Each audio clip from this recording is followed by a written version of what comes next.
ലോകത്ത് മലയാളികളുള്ള ഏത് നാട്ടിൽ ചെന്നാലും നമ്മൾ പാലാക്കാരാണെന്ന് പറഞ്ഞാൽ അപ്പോഴേ തിരിച്ചുള്ള മറുപടി മാണി സാറിന്റെ നാട്ടുകാരാണല്ലേ എന്നാണ്. അങ്ങനെ പാല എന്ന് കേട്ടാൽ ഓരോ പാലാക്കാരനും അഭിമാനം കൊള്ളുന്ന ഒരു കാലഘട്ടം ഉണ്ടായിരുന്നു. തന്നെയുമല്ല, അന്ന് കേരളത്തിന്റെ ഒരു വികസന മോഡൽ കൂടിയായിരുന്നു പാല. ഒരു കാലത്ത് പാലക്കാർ അല്ലാത്തവർ മറ്റ് പ്രദേശങ്ങളിലുള്ളവർ, അങ്ങ് തെക്കേ അറ്റം പാറശാല മുതൽ വടക്ക് കാസർഗോഡ് വരെയുള്ളവർ പാലായെ കുറിച്ച് പറഞ്ഞിരിക്കുന്നത് പാലായുടെ ഉൾപ്രദേശങ്ങളിലുള്ള ഗ്രാമീണ റോഡുകൾ വരെ വളരെ നല്ല രീതിയിൽ ടാർ ചെയ്തവയാണെന്നായിരുന്നു. ഇതൊക്കെ പാലക്കാർക്ക് വളരെ അഭിമാനിക്കാൻ വകയുള്ള കാര്യങ്ങളായിരുന്നു. പാലായിൽ ഇല്ലാത്ത സർക്കാർ സ്ഥാപനങ്ങളില്ല.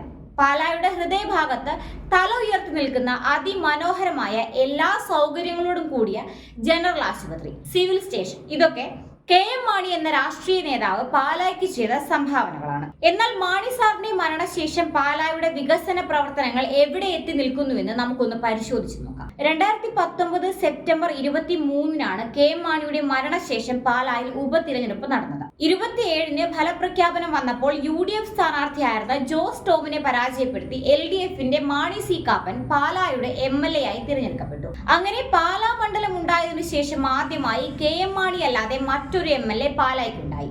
KM മാണി ജീവിച്ചിരുന്നപ്പോൾ അദ്ദേഹത്തെ എതിർക്കുന്നവരെല്ലാവരും പറഞ്ഞിരുന്നു പാലായ്ക്ക് ഒരു വികസനമോ പുരോഗതിയോ ഉണ്ടാകുന്നില്ല എന്ന്. അങ്ങനെ ഒരു വികസനവും ഇല്ല എന്ന് പറഞ്ഞവരുടെ പ്രതിനിധിയായി പാലായ്ക്ക് വികസനം ഉണ്ടാക്കാൻ വേണ്ടിയാണ് പാലക്കാർ മാണി സി കാപ്പനെ തിരഞ്ഞെടുത്തത്. എന്നാൽ പാലായ്ക്ക് വികസനങ്ങളൊന്നും ഇല്ല എന്ന് പറഞ്ഞവർക്ക് അവരുടെ വികസന സ്വപ്നങ്ങൾ പൂവണിയുന്നത് കാണാൻ ഇതുവരെ ആയിട്ട് ഭാഗ്യമുണ്ടായിട്ടില്ല.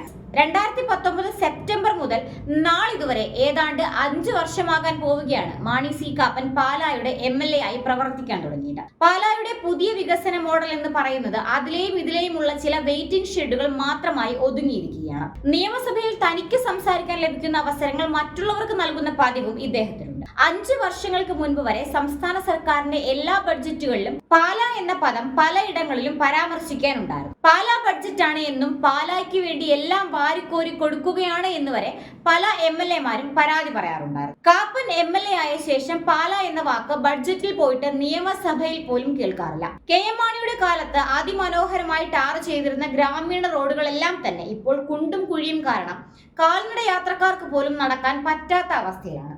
അപ്പോൾ പിന്നെ ഇരുചക്ര വാഹനങ്ങളിലും മറ്റു വാഹനങ്ങളിലും യാത്ര ചെയ്യുന്നവരുടെ അവസ്ഥ പറയേണ്ടതില്ലല്ലോ. KM മാണിയുടെ കാലത്ത് തുടങ്ങി വെച്ചിരുന്ന മീനച്ചിലാറിന്റെ മുകളിൽ കൂടിയുള്ള റോഡിന്റെ പണി പൂർത്തിയാക്കാൻ കഴിഞ്ഞ 5 വർഷമായിട്ടും കാപ്പൻ എന്ന പാലാ MLAക്ക് ഇതുവരെ കഴിഞ്ഞിട്ടില്ല. മുംബൈ വ്യവസായിയായ ദിനേശ് മേനോൻ നൽകിയ വഞ്ചനാ കേസുകളിൽ പ്രതിയായതിനാൽ പലപ്പോഴും പാലായിൽ അദ്ദേഹത്തിനെ കാണുവാൻ പോലും സാധിക്കാറില്ല. കാപ്പന്റെ സാന്നിധ്യത്തിലും അസാന്നിധ്യത്തിലും മാണി സി കാപ്പൻ എന്ന് കാണാൻ സാധിക്കുന്നത് മരണ വീടുകളിലെ റീത്തുകളുടെ മുകളിൽ എഴുതി വെച്ച സ്റ്റിക്കറുകളിൽ മാത്രമാണ്. കാപ്പന്റെ അസാന്നിധ്യത്തിലും മറ്റാരെങ്കിലും മാണി സി കാപ്പൻ എന്ന് എഴുതി ഒരു റീത്ത് വെച്ചിരിക്കും. പാലക്കാർക്ക് വീണ്ടും എന്തെങ്കിലും വികസന പ്രവർത്തനങ്ങൾ കാണാൻ ഇനിയും എത്ര നാൾ കാത്തിരിക്കേണ്ടി വരുമെന്ന ചോദ്യമാണിപ്പോൾ പാലായെ സ്നേഹിക്കുന്ന ഓരോരുത്തരുടെയും മനസ്സിൽ ഉയരുന്നത്.